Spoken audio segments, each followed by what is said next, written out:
Hello दोस्तों, आप सभी का स्वागत है अपने ही चैनल जीके माध्यिका पर। दोस्तों, आज के इस वीडियो में स्टेट एग्जाम 14 सितंबर 2020 के फर्स्ट शिफ्ट में पूछे गए पेडागोजी एंड अदर स्किल से 50 प्रश्न देखेंगे, जो दोस्तों आपके एग्जाम के लिए काफ़ी हेल्पफुल रहेगा। इसलिए दोस्तों वीडियो के अंत तक बने रहिएगा। अगर चैनल पर नए हैं तो चैनल को सब्सक्राइब जरूर कर लीजिएगा। तो चलिए आज के वीडियो शुरू करते हैं। तो दोस्तों, पहला प्रश्न है, शिक्षा के संदर्भ में सामाजिकरण से तात्पर्य है। तो शिक्षा के संदर्भ में सामाजिकरण से क्या तात्पर्य है? ऑप्शन में दिया गया है सामाजिक वातावरण में अनुकूलन और समायोजन, सामाजिक मानदंडों का सदैव अनुपालन करना, अपने सामाजिक मापदंड बनाना, समाज में बड़ों का सम्मान करना। तो दोस्तों, शिक्षा के संदर्भ में सामाजिकरण से क्या तात्पर्य है? तो इसका राइट आंसर ए हो जाएगा, सामाजिक वातावरण में अनुकूलन और समायोजन करना। ठीक है, नेक्स्ट क्वेश्चन देखते हैं। क्वेश्चन दोस्तों, प्रभावी शिक्षण प्रक्रिया में सबसे महत्वपूर्ण कारक है। तो प्रभावी शिक्षण प्रक्रिया में सबसे महत्वपूर्ण कारक क्या है? ऑप्शन में दिया गया है शिक्षक और विद्यार्थियों द्वारा प्रदर्शित समय की पाबंदी, शिक्षक द्वारा विषय पर अधिकार, शिक्षक विद्यार्थी संवाद, पाठ्यक्रमों का समय पर पूर्ण होना। तो दोस्तों, इसका राइट आंसर ऑप्शन सी हो जाएगा, शिक्षक विद्यार्थी संवाद। ठीक है, नेक्स्ट क्वेश्चन देखते हैं।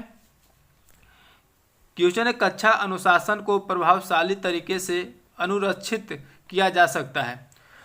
ऑप्शन में दिया गया है अनुशासनहीनता के कारणों को कठोरता से निपटाना, छात्रों को रुचि के अनुसार कार्यक्रम प्रदान करना, शारीरिक दंड देना, श्यामपट्ट पर विद्यार्थियों की सहभागिता द्वारा। तो दोस्तों, कक्षा अनुशासन को प्रभावशाली तरीके से अनुरक्षित किया जा सकता है। तो इसका राइट आंसर ऑप्शन बी हो जाएगा, छात्रों को रुचि के अनुसार कार्यक्रम प्रदान करना। ठीक है, नेक्स्ट क्वेश्चन है दोस्तों, संज्ञानात्मक ज्ञान क्षेत्र का वर्गीकरण निम्न में से किसके द्वारा प्रस्तुत किया गया है? तो संज्ञानात्मक ज्ञान क्षेत्र का वर्गीकरण जो है बताना कि निम्न में से जो है किसके द्वारा प्रस्तुत किया गया है। ऑप्शन में दिया गया है ब्लूम, स्किनर, कर्थोवहल, सिम्पसन। तो दोस्तों, इसका राइट आंसर ऑप्शन ए हो जाएगा, ब्लूम के द्वारा जो है प्रस्तुत किया गया है। ठीक है, नेक्स्ट क्वेश्चन देखते हैं। क्वेश्चन है, हम वस्तुओं, परिस्थितियों या घटना के बारे में अपने मस्तिष्क में संयोजित ज्ञान का निर्माण करते हैं। अग्रलिखित में से कौन सा शब्द प्रतिबिंबित करता है? तो कौन सा शब्द जो है प्रतिबिंबित करता है? ऑप्शन में दिया गया है स्कीमा, स्मरण शक्ति, संज्ञान, उपयुक्त में से कोई नहीं। तो दोस्तों, हम वस्तुओं, परिस्थितियों या घटना के बारे में अपने मस्तिष्क में संयोजित ज्ञान का निर्माण करते हैं, उसे स्कीमा कहते हैं। ठीक है, तो ये इसका राइट आंसर हो जाएगा। नेक्स्ट क्वेश्चन देखते हैं। क्वेश्चन है दोस्तों, शिक्षक की सबसे मुख्य जिम्मेदारी है। तो शिक्षक की सबसे मुख्य जिम्मेदारी क्या है? ऑप्शन में दिया गया है पाठ्य योजना तैयार करना और उसके अनुसार पढ़ाना, यथासंभव क्रियाकलापों का आयोजन करना, कठोर अनुशासन बनाए रखना, विद्यार्थियों की विभिन्न अधिगम शैलियों के अनुसार सीखने के अवसर उपलब्ध कराना। तो दोस्तों, शिक्षक के सबसे मुख्य जिम्मेदारी क्या है? तो इसका राइट आंसर ऑप्शन डी हो जाएगा, विद्यार्थियों की विभिन्न अधिगम शैलियों के अनुसार सीखने के अवसर उपलब्ध कराना। ठीक है, नेक्स्ट क्वेश्चन देखते हैं। क्वेश्चन है, यदि एक शिक्षार्थी को संख्याओं और परिकलन में समस्या हो रही है तो उसमें असमर्थता हो सकती है जिसका नाम है। ऑप्शन में दिया गया है डिस्ग्राफिया, डिसकैलकुलिया, डिसलेक्सिया, ये सभी। तो दोस्तों, यदि एक शिक्षार्थी को संख्याओं और परिकलन में समस्या हो रही है तो उसमें असमर्थता हो सकती है जिसका नाम है डिसकैलकुलिया। ठीक है, तो इसका राइट आंसर ऑप्शन बी हो जाएगा। नेक्स्ट क्वेश्चन है दोस्तों, व्याख्या देते समय कक्षा में कुछ अशांति होने पर शिक्षक को क्या करना चाहिए? ऑप्शन में दिया गया थोड़ी देर शांत हो जाना चाहिए और फिर आगे बढ़ना चाहिए, कक्षा को छोड़ देना चाहिए, अशांति फैलाने वाले छात्रों को सजा देनी चाहिए, कक्षा में जो भी हो रहा है उसकी चिंता नहीं करनी चाहिए। तो दोस्तों, व्याख्या देते समय जो है कक्षा में कुछ अशांति होने पर शिक्षक को क्या करना चाहिए? तो थोड़ी देर शांत हो जाना चाहिए और फिर आगे बढ़ना चाहिए। तो इसका राइट आंसर ऑप्शन ए हो जाएगा। नेक्स्ट क्वेश्चन देखते हैं। दोस्तों, क्वेश्चन है, बौद्धिक कौशल किस ज्ञान क्षेत्र के द्वारा प्रतिबिंबित होते हैं? तो बौद्धिक कौशल जो है किस ज्ञान क्षेत्र के द्वारा प्रतिबिंबित होते हैं? ऑप्शन में दिया गया है संज्ञानात्मक, भावात्मक, क्रियात्मक, उपयुक्त में से कोई नहीं। तो दोस्तों, बौद्धिक कौशल जो है संज्ञानात्मक ज्ञान क्षेत्र के द्वारा जो है प्रतिबिंबित होते हैं। तो ये इसका राइट आंसर हो जाएगा।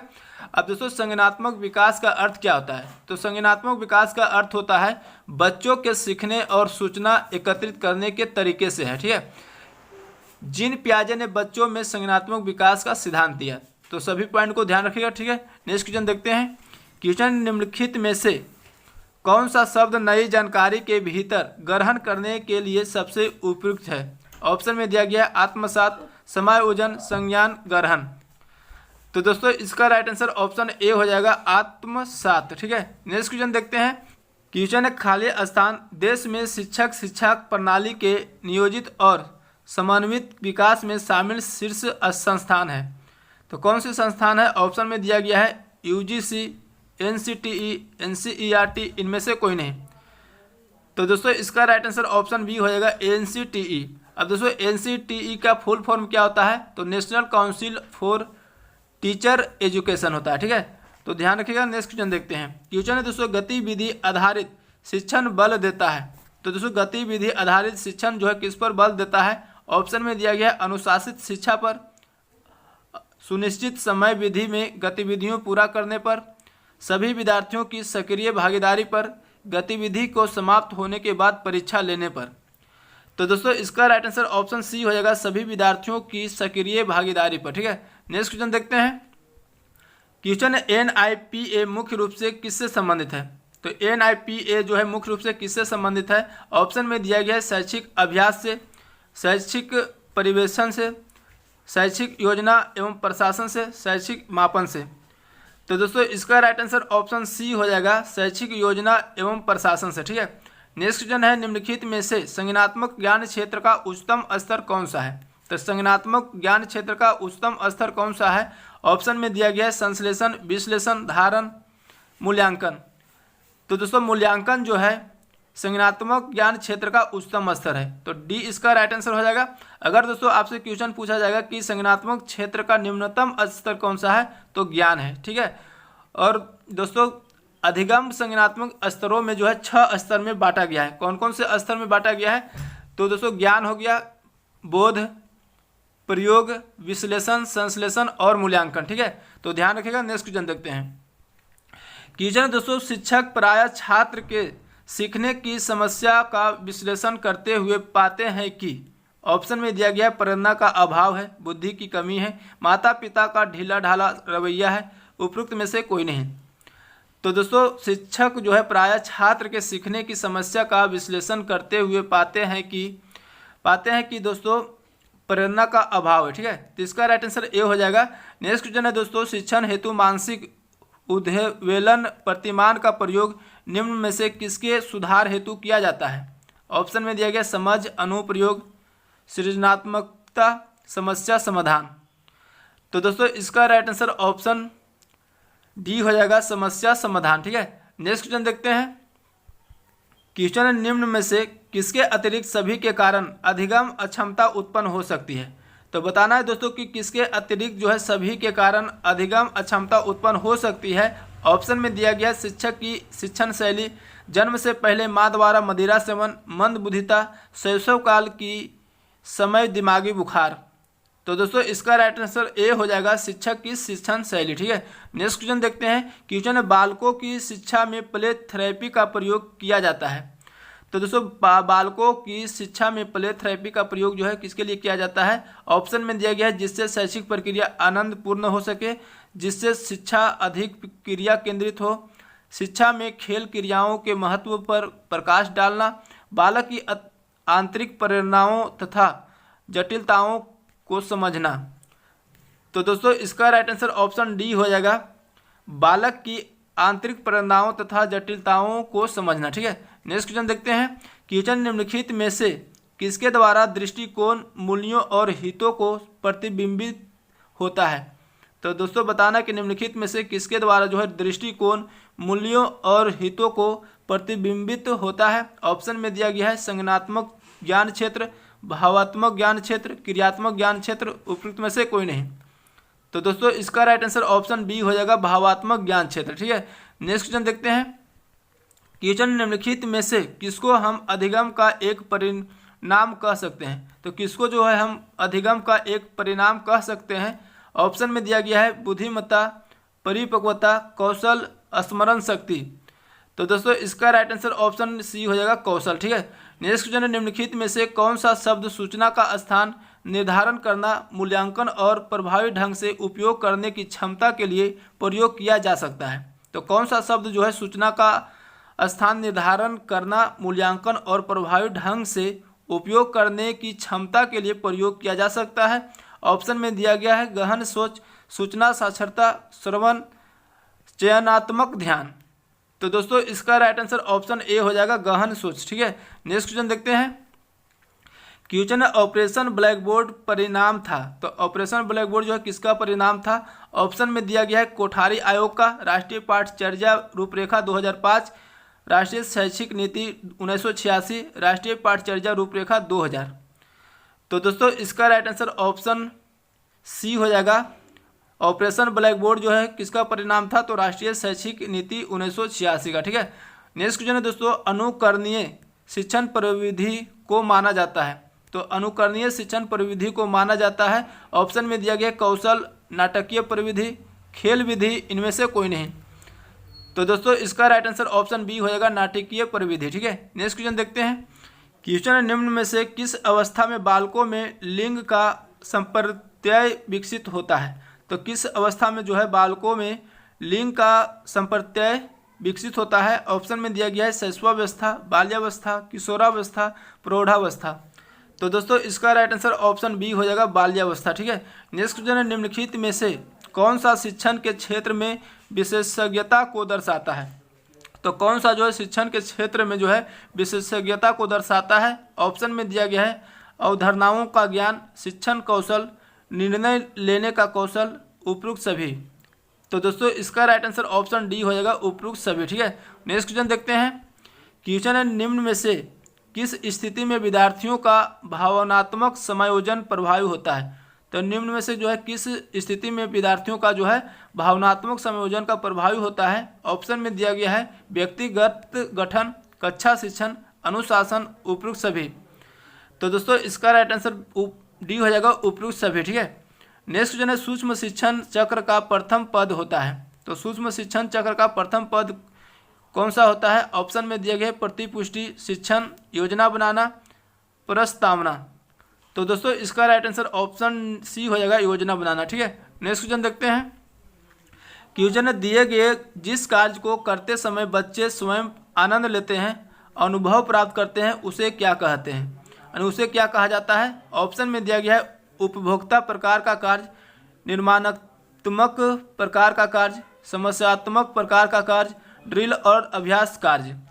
तो दोस्तों इसका राइट आंसर ऑप्शन सी हो जाएगा, समस्यात्मक प्रकार का कार्य कहा जाता है। ठीक है। नेक्स्ट क्वेश्चन है दोस्तों, शिक्षण विधियों तथा शिक्षण व्यूह रचनाओं में अंतर होता है। ऑप्शन में दिया गया है पाठ्य वस्तु का, उद्देश्यों का, प्रारूप का, अधिनियमों का। तो दोस्तों शिक्षण विधियों तथा शिक्षण व्यूह रचनाओं में अंतर होता है, यानी किसका अंतर होता है? तो इसका राइट आंसर बी हो जाएगा, उद्देश्यों का अंतर होता है। ठीक है। नेक्स्ट क्वेश्चन देखते हैं। क्वेश्चन दोस्तों, लुप्त संख्या का पता लगाए। तो लुप्त संख्या का पता लगाना है। यहाँ पर दोस्तों 8 के बाद 24, 24 के बाद 12, 12 के बाद बताना क्या होगा, और उसके बाद 18, 18 के बाद 54 है। तो दोस्तों यहाँ पर किया गया 8 तिया 24, यानी 8 गुने 3 करेंगे 24 होगा। ठीक है। और यहाँ पर 24 का आधा कर दिया गया है तो 12 हो गया। ठीक है। इसी बार दोस्तों 12 गुने 3 करेंगे तो कितना हो जाएगा? 12 तिया 36, और 36 का आधा 18 होता है, तो यहाँ पर 36 हो जाएगा। सी इसका राइट आंसर हो जाएगा। नेक्स्ट क्वेश्चन देखते हैं। क्वेश्चन दोस्तों, लुप्त संख्याएं का पता लगाएं। इसमें भी लुप्त संख्या पता लगाना है। तो 28 के बाद 33, 33 के बाद 31, 31 के बाद 36, 36 के बाद क्या होगा बताना है, और उसके बाद 39 है। तो यहाँ पर दोस्तों अगर अल्टरनेट लेते हैं 28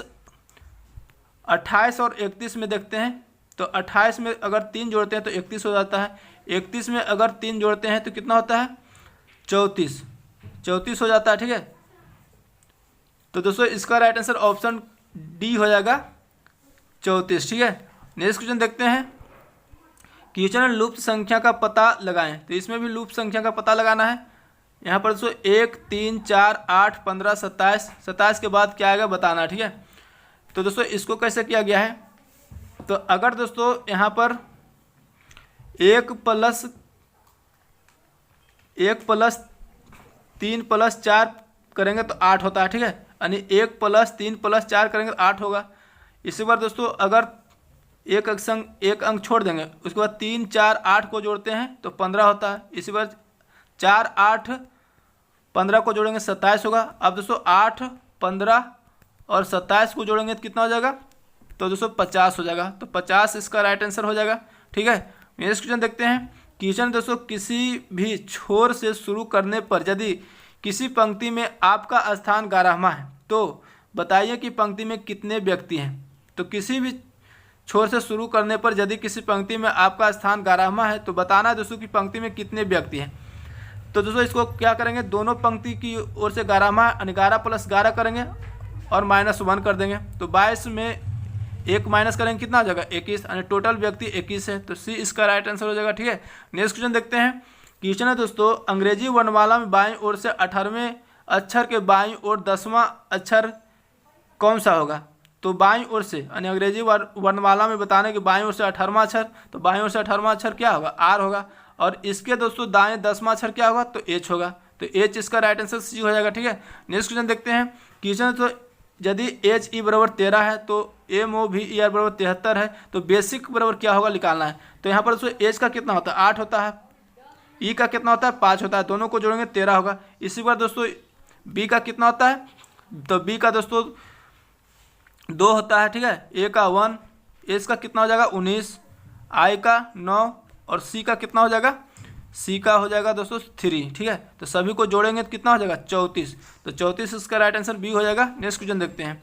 क्वेश्चन दोस्तों, यदि किसी कूट भाषा में DRLAL को इस तरह से लिखा जाता है तो उसी कूट भाषा में कैमल का जो है कूट कैसे लिखा जाएगा, यानी कैमल का बताना है कूट कैसे लिखा जाएगा। तो यहाँ पर दोस्तों कैसे किया गया है, तो अगर दोस्तों डी का लेते हैं तो डी का कितना होता है 4 होता है, इसमें अगर +2 करते हैं तो 6 होता है, तो 6 लिखा गया है। आर का कितना होता है, आर का 18 होता है, +2 करते हैं तो कितना होता है 20 होता है, तो 20 लिखा गया, ठीक है।